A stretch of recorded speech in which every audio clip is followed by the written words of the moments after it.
Guys, gals, and fellow gender non-conforming pals, welcome back. My legal name is C2A, and I'm about to pull a Steve Jobs here. There's one more thing. Yeah.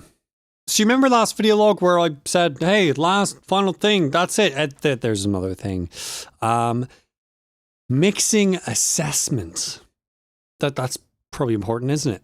Not just refining it, but seeing, did all the stuff I do actually contribute to a positive outcome? Yeah, that was the topic of today. So let's roll into it. So there is a mix assessment checklist that we were provided with that gives you pretty decent steps to go down in order to make sure that your mix is, well, properly mixed. The 8 points here are as follows. Point 1, integrity and transparency. Are all the bits, all your tracks able to be heard? Number 2 is balance. Not just can you hear the track originally and it's not like distorted in some weird way, but can you bloody hear it? Can you hear all the elements? Is there perhaps an issue with the panning? Is there maybe more stuff happening on this side than this side? Does it feel like the mix is trying to pull your head this way or this way? Or is it centered where it should be? After that, we have frequency masking. Analyzing, are there any areas that are potentially masking an important feature? It could be in just one section of the song. It could be throughout the entire song. Think of like your guitars masking your vocals, or this typically, I suppose, not 100% a thing you would have to worry about too much, but your vocals masking your guitars, because, you know, vocals being a primary element.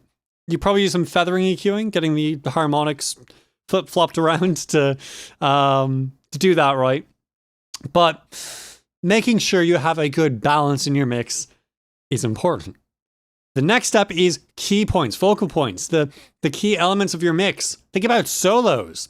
Do you have the key element during a solo actually standing out, or is it just kind of in the background? Like that'd be kind of weird. You have a solo going on, and meanwhile your background vocals are like screaming at you at like -7 decibels relative to full scale. That'd be like, whoa, okay, chill out, buddy.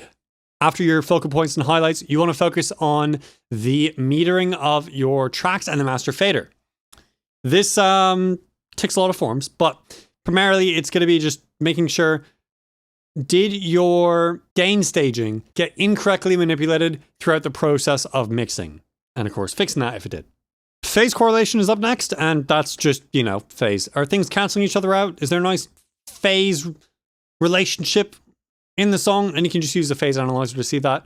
So phase correlation, you'd have -1, 0, +1. You want your phase correlation hovering around that 0 to +1 range. It can get pretty close to 0. It shouldn't. Like, not that it shouldn't. You don't want it to get close to 0, but like it can, you know, go there.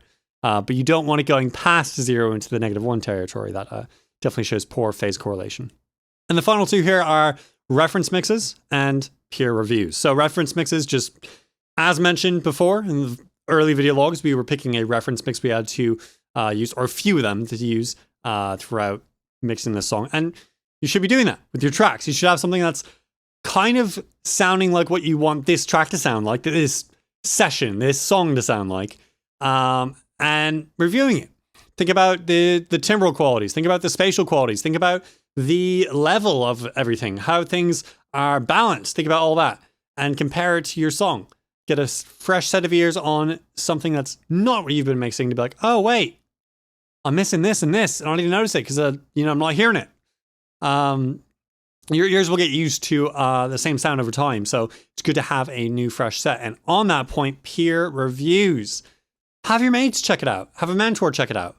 Have like your boss check it out, maybe, and in some contexts. But have someone else who doesn't have the same frequency response as you do, which is literally anyone, analyze your mix and just see, hey, yeah, you're lacking here. This is fantastic. I love this. This is shit. All that fun stuff. Now I'll go into these steps with a little bit more detail later in the video log. Just briefly went over them. Now, that wasn't too brief. That was quite a few minutes. But we'll go into more detail soon. Maybe not soon, but you know. So after we briefly touched on those checklist items in lecture today, we went into listening strategies. So Number one thing, the human ear is not designed to make fun music. It's not. It's designed to keep us from unaliving from predators. It's for survival. So, because of that, we have certain frequencies that we are more sensitive to than others. In 1937, there was a study done on this and developed the Fletcher-Munson curves, which eventually were revised back in 2003, I think? Yes, 2003 into the ISO 226 equal loudness contours, which is basically the same thing, but a little bit more precise. And it shows the frequency response of the average human, which is pretty good to have. And on screen now is the exact graph that you saw on the screen there of the equal loudness contours in red, which is that ISO 226 2003, and then Fletcher-Munson curves in blue. So you can see the difference there. Over time, we've been able to get more precise data on that. Now, there are different levels at which you should be listening for different things. There is a point where you should be listening at high levels. Not like 120 decibels SPL, that's stupid. But like up there, maybe like 80. Okay? Nothing crazy. And then there are things you should be listening to at lower levels, maybe around 60. At those lower levels, at around 60 decibels, you're going to hear more of the details, the gain structure of your track. You're going to hear the balance of things very clearly. Ears are far more sensitive to that, and the frequency response is less flattened for everything. As you get louder, the frequency response tends to flatten out. So as to be able to hear the gain structure of your track properly, you should be listening at low levels. Now, on the other hand, high levels, what about that? To listen to the timbral qualities of stuff. So to properly hear all the represented sounds, have it a little bit higher. So as you're going to hear more of the dynamics, you won't hear really the frequency content of everything perfectly. So move that up for analyzing the frequency content of your mix. Now, on screen now is the OSHA exposure table. Let me move over a little bit more just to give it more space. There we go. So as you can see, there are a few highlighted areas. You've got the green, you got the yellow, and you got the red. You can kind of guess what that means. Pretty much. Listening green is good. Listening yellow is like, ooh, little sketchy. Listening in red is like, whoa, don't do that too much. Yeah, it's pretty obvious. Now, an important thing to see from this graph is every 5 decibels you increase, you decrease the amount of time you can listen by half. Look at this. Look at 100 decibels right there in the yellow. You can only get 2 hours. Raise that to 105, you get 1 hour. Raise that to 110, you get half an hour. So if you want to be listening at longer periods of time, seriously, like even a decibel difference adds so much time to how long you can safely listen to these levels. Let's go. Push that away. Yeah, it's gone now. Now, one of the last things we touched on in class, just before we go into a little bit more detail with the checklist, were monitors and headphones. So, monitors are going to be the primary thing you want to be listening to your mix on, but not the only thing you want to be listening to your mix on. Headphones have their place. So do other sound systems. Now, the biggest takeaway from this is just listen to your mix in different places. Don't just be listening to your mix on the same set for everything. So throughout your recording, tracking, mixing, mastering, you're doing all this, and that's a terrible idea. Honestly, just even one of those, it's a terrible idea. So listen on different monitor systems. I don't have multiple, I just got the one there, but still I can listen on headphones. I got terrible headphones, I got a little bit better headphones, but I know, AirPods Max, not mixing headphones. I know. You're screaming at your screen, C28, those are not bloody mixing headphones. What are you saying? They're not. Now, they can have a flattened curve if you go into settings. You can set them to have a flatter frequency response. Still not mixing headphones, but you can mix with them. But just like I said, don't mix with AirPods Max. You can use them as a reference on, oh, here's a different sound to my mix. That's the use case. not to be doing the whole process on these. You should not be doing the whole process on AirPods Max. That's not what they're designed for. Though if Apple were to make some, open ear studio headphones, that'd be pretty cool. By the way, Beats Studio are not mixing headphones that are designed for listening. I've heard someone ask the question before, and fair, it's in the name, but they're not. So, begging the question, with these monitors, what am I looking for when I buy monitors? What should I be looking for?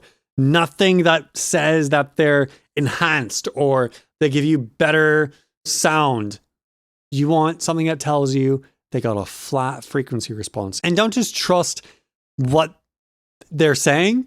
Look at some charts. Look at some actual data they've collected on the monitors. You can look at charts that show you the frequency response so you can see the frequency and the level. So basically you're playing pink noise through that. And what is the level everything's at? Now, another thing, this is fun. When it's told to stop making sound, how long does it continue to? Not very long, but if you have these little cutouts, I think these do. Let's see.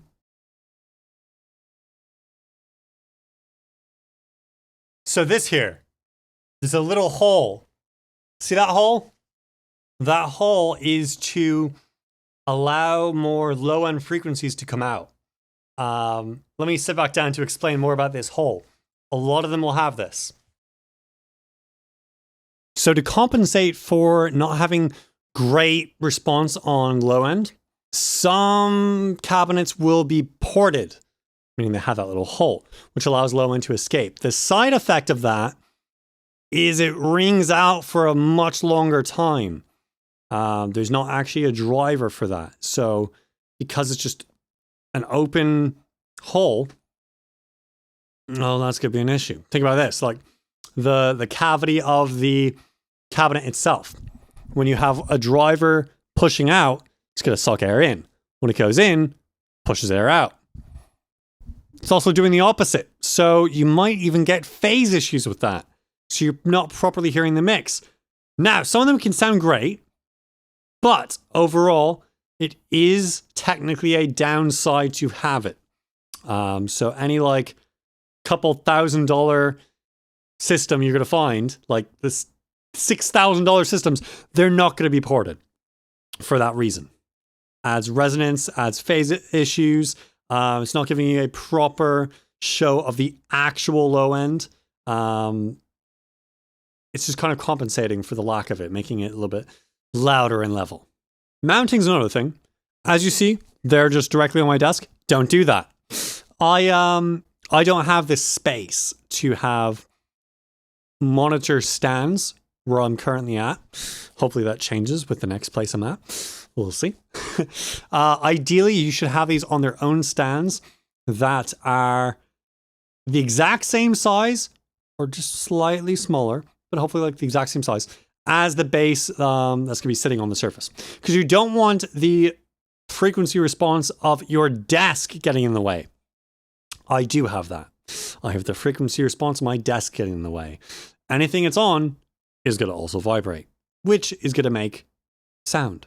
So, that's an issue, having them how mine are. Now back to headphones real quick. Here's the main downside of headphones for mixing.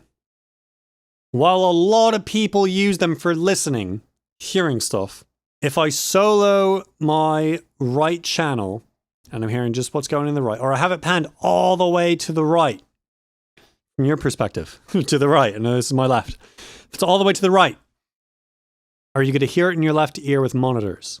The answer is yes. Yeah, you're going to hear it's panned that direction and you'll hear it.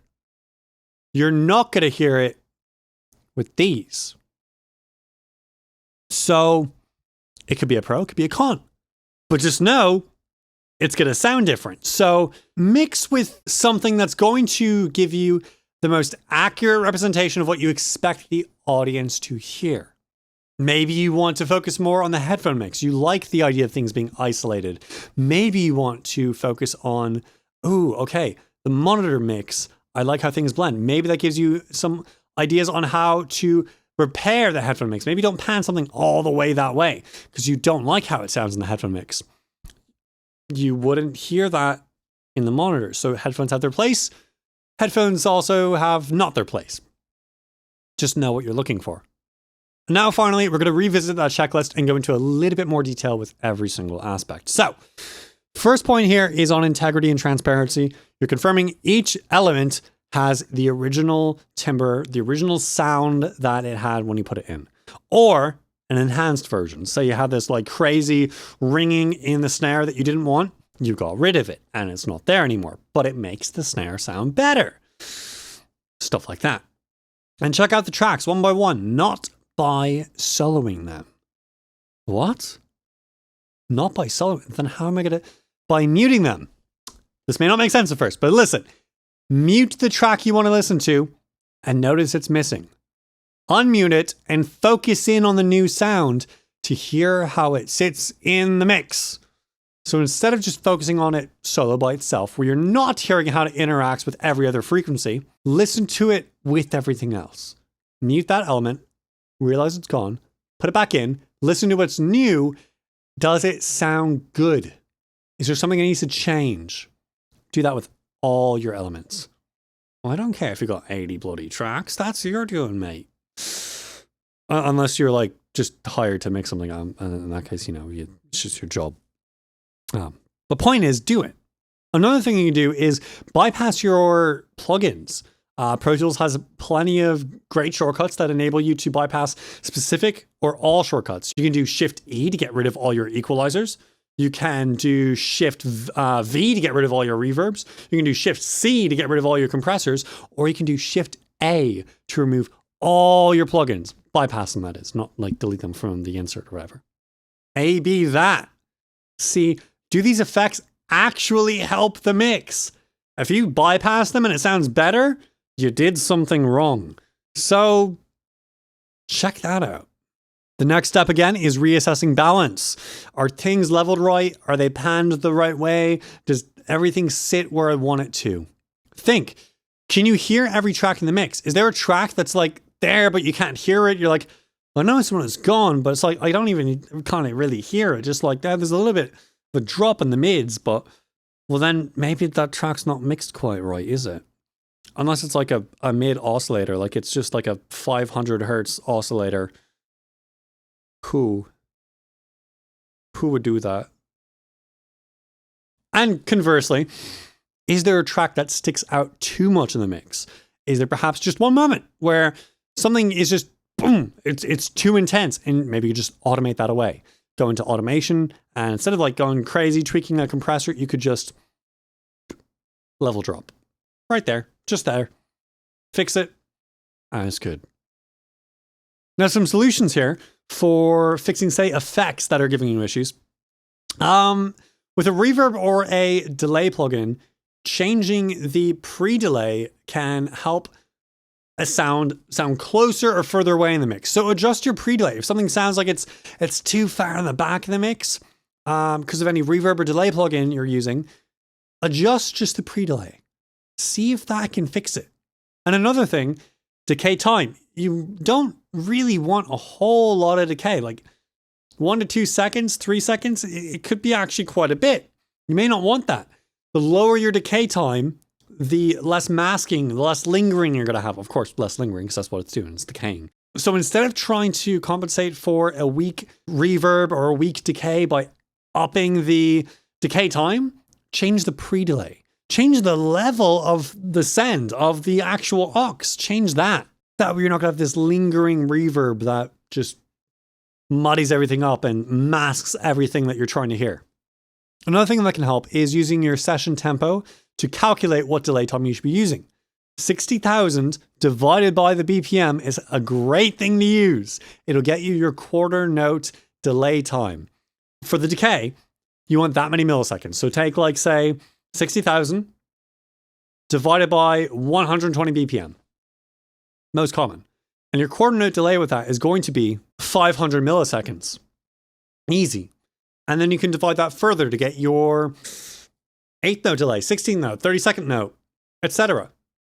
Get larger delays. Multiply it. 1 second would be your half note delay. Simple stuff like that. Next up is, again, frequency masking. So during the mixing process, especially when adding effects, you are adding new sounds, which can cause frequency masking issues that you need to sort through again. So after you do your equalizing to get rid of all these frequency issues, and now you're adding your effects, you add new issues. If you didn't sort them out then, sort them out now.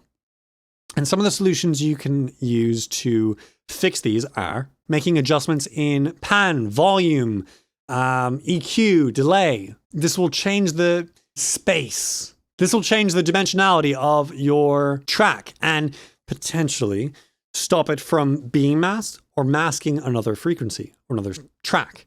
Another thing you can do is you can increase the stereo field by using pre-delay. So increase your pre-delay, and you could use just a spread reverb. So instead of actually doing any reverberation, a spread reverb is just going to increase your stereo field. You do this by having basically just like absolutely zero reverberation, as low as your plugin will let you go. Then you want to add a lot of diffusion if you can. And the most important thing, you're going to have a lot of pre-delay. This is going to add a lot of spaciness to your sound, which can help with those frequency masking issues by making it larger, more dimensionality to it. It could also hurt it, like I said previously.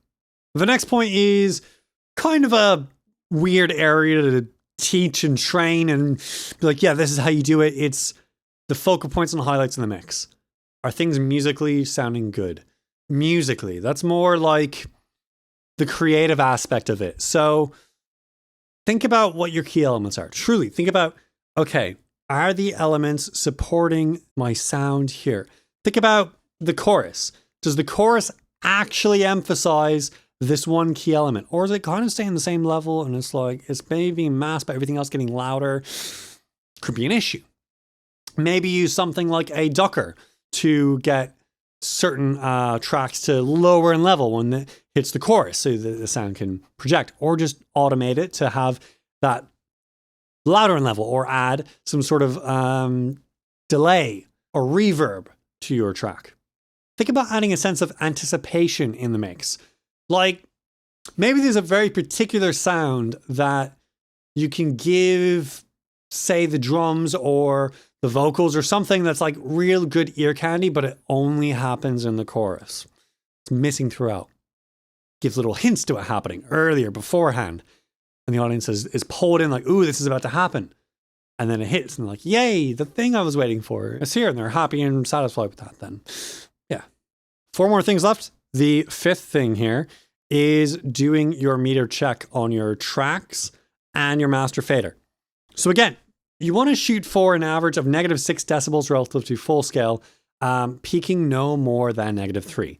Listen to the entire song, start to end. Don't do anything. Don't touch it. Don't touch your keyboard or anything, your console. Don't do anything. Just watch your meters.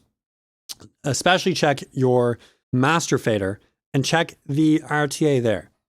See, does it display anything higher than -3 at any point? And if it does, go to that point and try to fix it. You want to be leaving the mastering engineer a lot of headroom to work with. As one of the things the mastering engineer has to do is make your track louder anyway. So don't worry about making it extraordinarily loud in the mix process. That's not the job of the mix. You're focused on getting the elements to play nice with each other from the get-go. Then we can make it louder later. And this process is heavily affected by gain matching. So again, previously, gain matching your plugins, making sure the input your plugin is receiving for something just like timbral changes, your EQ. It should be giving you the same output. If it's giving you more output, if it's giving you less output even, that could cause some issues. Now, of course, you're not going to be worried about peaks now if you're giving it less output, but still, gain matching is going to be very important on your plugins that are just meant to be affecting the dynamics in a time-based or frequency-based sort of setting, not necessarily changing the overall level. Another fun note that we had here is to leave 30 seconds of absolute silence before and after the mix when you go to actually export it to the mastering engineer, because this will help the mastering engineer be able to establish the noise floor. Ooh, I never thought about that. So when I gotta master my songs, I'm gonna definitely do that. Give myself some just silence to work with and establish, oh, that's the noise floor. That's good to know. As opposed to trying to guess it by like, oh, where am I hearing hisses and whatnot? Just start from the get-go with hisses and it'll be good. Unless, of course, you just like don't have any of that. And it's digital synthesizers and stuff with like basically an infinite noise floor. Number 6, again, is phase correlation. Not a whole lot to talk about there. I already kind of mentioned it. Make sure your phase correlation is hopping between 0 and 1, not 0 and -1. Don't want that. Now we go back to reference mixes. So specifically, what do you want to be using your reference mixes for? I'll tell you. Compare the important qualities of your mix to the important qualities of the reference mix. Think about the timbral qualities of that mix. Think about the spatial qualities of that mix. Think about how different sections sound in the two different songs. In the chorus for the reference song, is the chorus sounding how you want it to in yours? A-B them. Listen back to back. Their chorus, your chorus. Their chorus, your chorus. Their verse, your verse. Interlude. Basically just make sure it's sounding the way you want it to. Some other notes we had for this section are to be aware that revisions are not uncommon. You may finish your mix and then the artist or the label or whatever is like, actually, I don't quite like it. Do it again. Change this. And that's fine. That's okay. I mean, it's unfortunate that you didn't start with the take they're going with, but that's rare. You're not going to always just put out the first thing it's going to be like, oh, that's it. That's the one. Not always. Very rarely. And give your ears time to relax. Again, take those breaks that I mentioned previously. Take 8-minute breaks every 30 minutes. Just give yourself time to recalibrate. And not by sitting in the car and listening to music or headphones or something, by just minimal sound. Give your ears time to just go back to a resting state where they're not going to be boom, boom, boom, boom, boom, giving stuff like that. This is another good point for listening on different monitor systems. Listen to the reference tracks in different monitor systems. Maybe you notice something different. Maybe listen to yours again.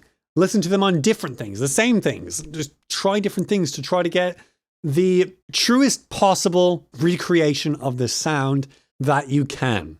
And the final thing again with peer reviews, send it to your mates. Maybe even send them just the session. Send them the whole Pro Tools thing. Be like, hey, play with it. Let me know what you think. We can do that. We can send files to each other. You know, we got email. Maybe email won't actually support all the stuff because it's quite a bit. But like Google Drive, link, something like that. Have a colleague view it.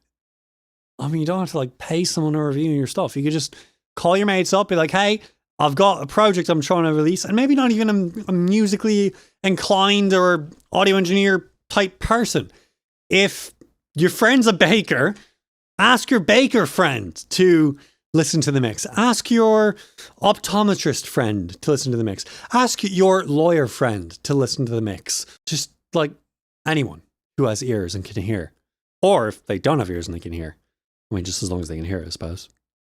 And that does it for lecture. So, lab up next, we're going to be doing some peer review exercises. So, essentially, we're just going to be paired up randomly with another student, and one of us is the engineer, one of us is the artist, and just giving honest feedback and taking that honest feedback and being able to implement it, being able to take feedback.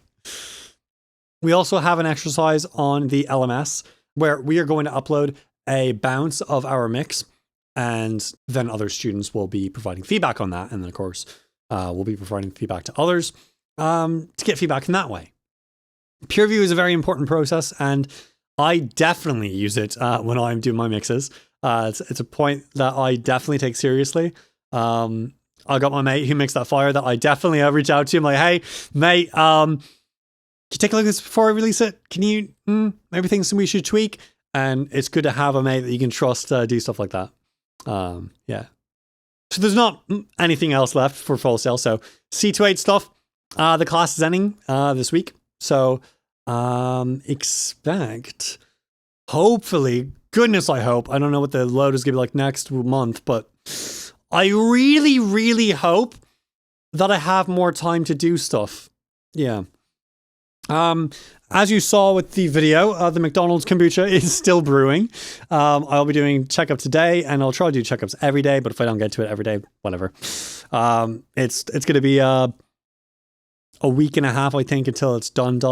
The environment is very basic to neutral, even with all the acidic stuff I've added to it. So it's going to take it some time to get to that healthy range it wants to. So I may not see a whole lot of progress until like the end of week 1. I really hope it doesn't kill the SCOBY. That would suck. But there's that. I had an idea for the behind the scenes content where I would show off the different stages of a mix and a master, like of a song. So show just the recorded stuff, then show each stage as it progresses, saying different versions of the session so I can go back and see and then record them and put them out to YouTube. Show you the just tracked version, the recorded version. Show you the balanced version, the gain stage one. Show you the EQ'd version. Show you the dynamically changed one. Show you the one with the effects. Show you the one with all automation. Show you one where it's now finally processed, ready to go to the mastering stage. Show you one where it's now mastered. And you can see how each step changes the overall sound of the song. As opposed to, oh, here's what a compressor does to this individual track. Here's what compressors do to every track within the mix and what they should sound like before and after. I think it'd be really cool to show. So I expect I'll be doing that a lot more when I get the time. I haven't started doing that with my mixes because I haven't recorded anything new yet after this class, or since this class started, really. So I don't have new stuff for you. I'm thinking what I might do is I might, after I release Lost Melodies and Unloved Timbers Volume 2, or at least get everything mixed, start back up Song a Day. Do season 3 of Song a Day and see how that goes. I might increase the amount of time I get to an hour and a half, but I think it'd be cool to stay true to you get 1 hour, make a song. Maybe that means I'm making only 1 minute songs, because I definitely did cheat a little bit and go beyond the parameters saying, oh, it's meant to be 1 minute, let's do 4 minutes, and outstanding. So sticking more to that 1 minute gives me more time to work on the more important parts of the mix. I think it is doable. I think it is really doable. I just have to have ideas floating in my head, which means I'm gonna have to do it a lot more often to have those ideas. So if you enjoyed today's video, you can subscribe, and YouTube will happily give you more content like this from myself and other creators as well. And if you super enjoyed it, a lot, you can join. Become a Control Voltage, where you get access to the Discord server, behind the scenes content, early access to videos like this one, and more down the line. Very fun indeed. It's only $5 a month, and it helps support me tremendously. So all the money goes straight into C28 Music, being able to support videos like I'm not currently shooting because the class is taking up my time, but future videos and projects, being able to support. It costs money to distribute my songs. So I really, truly appreciate that. And I want to find new ways to help give back to Control Voltages specifically, because I really do appreciate the support that I get from Control Voltages. It is tremendous to have a supportive community like y'all. Yeah. So if you have any questions or comments, you can of course leave those in the comment section below, and I will get back to them.